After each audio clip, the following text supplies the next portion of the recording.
প্রধান সড়কে রিকশা চালানোর দায়ে রাজধানীর কারওয়ান বাজার সহ বিভিন্ন স্থানে রিকশা জব্দ করা হচ্ছে।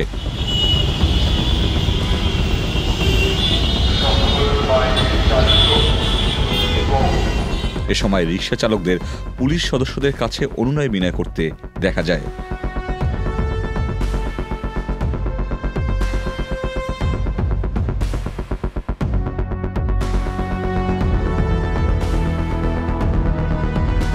রাজধানীতে ব্যাটারি চালিত রিকশার দৌরত্ব দিন দিন বেড়েই চলছে। প্রধান সড়কগুলোতে বিভিন্ন দুর্ঘটনার জন্য রিকশা অন্যতম দায়ী। পুলিশ জানায়, অবৈধভাবে প্রধান সড়কে রিকশা চালানো হলে এভাবেই ব্যবস্থা নেওয়া হবে।